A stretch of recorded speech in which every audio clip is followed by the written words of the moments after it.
Hi welcome back to Asha mini vlogs. Morning ಅಂದ್ರೇ ಸಾಕು tiffin ತಿಂಡಿ ಸಾಂಬಾರು ಇದೆ ಯೋಚನೆ ಆಗ್ತಾ ಇರುತ್ತೆ.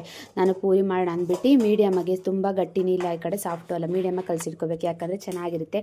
ಉಪ್ಪು ಎಣ್ಣೆ ಹಾಕ್ಬಿಟ್ಟು ಕಲಸಿಟ್ಕೊಂಡ್ರೆ ನಾನು ಎಕ್ಸರ್ಸೈಸ್ ಮಾಡೋಷ್ಟಕ್ಕೆ 1 ಅವರ್ ಆಗುತ್ತೆ.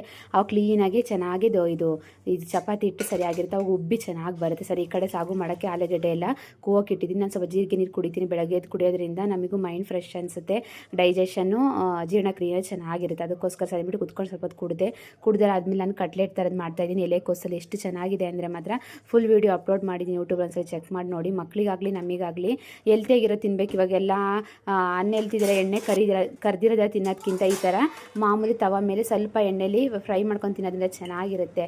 ಅದಕ್ಕೆ ಸರಿ ಅಂದ್ಬಿಟ್ಟು ಇವಾಗ ನೋಡಿ ಈ ಥರ ಎಳ್ಳು ಹಾಕ್ಬಿಟ್ಟು 2 ಸೈಡು ಕ್ಲೀನಾಗಿ ಬೇಯಿಸ್ಕೊಂಡ್ರೆ ಎಷ್ಟು ಚೆನ್ನಾಗಿರುತ್ತೆ ಅಂದರೆ ಮಾತ್ರ. ಬಿಸಿ ಬಿಸಿ ಕಟ್ಲೆಟು ಅಂದರೆ ಮಾತ್ರ ನನ್ನ ಮಕ್ಳಿಗೆ ಮಾತ್ರ ತುಂಬ ಇಷ್ಟ ಆಯಿತು. ಸರಿ ಅಂದ್ಬಿಟ್ಟು ಮಾಡ್ಕೊಂಡು ಮಕ್ಳ ಜೊತೆಗೆ ನಾನು ಕುತ್ಕೊಂಡು ತಿಂದ್ವಿ, ಹಾಲು ಕಾಫಿರ ಕುಡ್ಕೊಂಡು ತಿಂದ್ವಿ. ಸರಿ ಅಂದ್ಬಿಟ್ಟು ಹೊರಗಡೆ ಹೋಗೋಣ, ಹಂಗೆ ಮೊಟ್ಟೆ ಮತ್ತು ಎಲ್ಲ ತೊಗೊಬರ್ಬೇಕಾಗಿತ್ತು. ಅದಕ್ಕೆ ನಾವು ಹೊರಗೆ ಹೋಗ್ಬಿಟ್ಟು ಬರೋಣ ಅಂತ ಅವರು ಸೈಕಲ್ ಹೊಡ್ಕೊಂಬಿಟ್ಟು ಕರ್ಕೊಂಡು ಅದೇ ನನಗೆ ವಾಕದಂಗೆ ಆಗುತ್ತೆ. ಸರಿ ಮೊಟ್ಟೆ ತೊಗೊಂಡು ಇವಾಗಂತೂ ಎಲ್ಲ ಕಾಸ್ಟ್ಲಿ ಆಗಿದೆ, 7 ರೂಪಾಯಿ ಅಂತೆ ಅಪ್ಪ. ಸರಿ ಅಂದ್ಬಿಟ್ಟು ನಾನು ತೊಗೊಂಡು ನನ್ನ ಮಗಳು ಇದ್ರೊಳಗಡೆ ಇಟ್ಟೆ, ಬ್ಯಾಸ್ಕೆಟಲ್ಲಿ ಚಿಕ್ಕದ. ಅಮ್ಮ ಇಟ್ಟು ಹೊಡೆದೋಗುತ್ತೆ ಮಮ್ಮಿ ಅದು ನಿಧಾನ ಬಾ ಅಮ್ಮ ಅಂತ ಅಂದ್ಬಿಟ್ಟು ನಾನು ಸರಿ ಅಂದ್ಬಿಟ್ಟು ಇವಾಗ ಮನೆ ಬಂದ ತಕ್ಷಣ ಪಾತ್ರೆ ಎಲ್ಲ ಇತ್ತು, ಸ್ವಲ್ಪ ವಾಶ್ ಮಾಡಿದ್ದೆಲ್ಲ ವಾಶ್ ಮಾಡ್ಕೊಂಡು ನನ್ನ ಮಕ್ಕಳು ಕೇಕ್ ಮಾಡ್ಕೊಂಡು ಮಮ್ಮಿ ಬೆಳಗ್ಗೆ ಸ್ನ್ಯಾಕ್ಸಿಗೆ ಅಂದರೆ ಸರಿ ಅಂದ್ಬಿಟ್ಟು ನಾನು ಮಾಡಿದೆ. ಚೆನ್ನಾಗಿ ಬಂದಿತ್ತು ಮಾತ್ರ. ಸ್ವಲ್ಪ ಬಿಸಿದಾಗ ತೆಗೆದುಬಿಟ್ನಲ್ಲ, ಸ್ವಲ್ಪ ಇದಾಗೋಯ್ತು ಅಷ್ಟೇ.